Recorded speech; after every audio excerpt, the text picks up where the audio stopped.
Praise lord. దేవుని పరిశుద్ధమైన నామమునకు మహిమ కలుగునుగాక.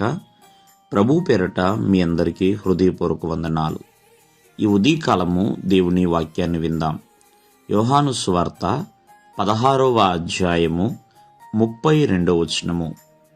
ఇదిగో మీలో ప్రతివాడును ఎవనింటికి వాడు చెదిరిపోయి నన్ను ఒంటరిగా విడిచిపెట్టు గడియ వచ్చేయున్నది. ప్రియమైన వర్లరా, యేసుక్రీస్తు వారు తన శిష్యులతో సెలవిస్తున్న మాటలు. తను సిలువ వేయబడక ముందుగా, కొన్ని దినముల ముందుగా మరి ఆయన చెప్తున్నారు. ఎందుకంటే మీలో ప్రతివాడు ఎవరింటికి వారు చెదిరిపోయి వెళ్ళిపోతారు. అంతేకాకుండా యేసుక్రీస్తు వారిని ఒంటరిగా విడిచిపెట్టే గడియ వచ్చుచున్నది అని శిష్యులకి ఆయన ముందుగానే తెలియజేస్తున్నారు.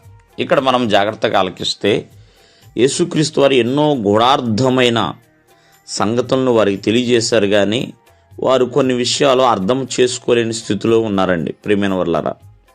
అంతేకాదు, మరి యేసుక్రీస్తు వారే ఒకానొక సమయమున ఒంటరిగా ఉండవలసిన గడి అనేది వచ్చింది యేసుక్రీస్తు వారు.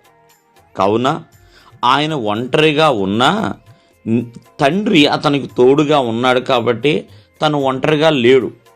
ఈ రోజున మానవ జీవితంలో కూడా ఎంత పెద్ద కుటుంబాన్ని కలిగి ఉన్నా మనిషి ఒకానొక సమయమున ఒంటరిగా గడపవలసిన పరిస్థితులు వస్తూ ఉంటాయండి.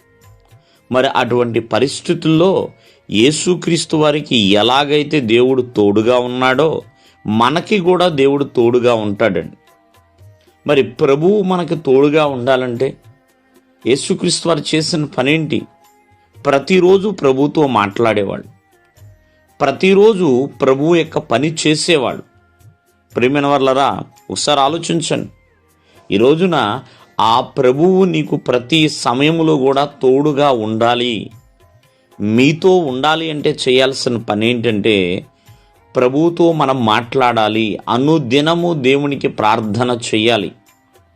అంతేకాదు, అనుదినము ప్రభు పనిని కూడా మనం చేయాలి. మనం రోజు మొత్తం మీద ఎన్నో పనులు చేస్తూ ఉంటాం, అలాగే దేవుని పని ఏంటి అనేది కూడా మనం చేయాలి. యేసుక్రీస్తు వారు చుట్టూ బహుజన సమూహం ఉన్నారు, 12 మంది శిష్యులు ఉన్నారు. మరి ఆయన ఎక్కడికి వెళుతున్నా సరే బహుజన సమూహం ఆయన వెనకాల వచ్చేది. కానీ ఒకానొక దినమున ఎవ్వరూ లేరు, ఆయన ఒంటరైపోయాడండి. మరి అటువంటి గడియ వస్తుంది అని శిష్యులకు తెలియజేశారు. కావున ఈ ఉదయకాలమందు ప్రతి ఒక్కరు ఆలకించండి.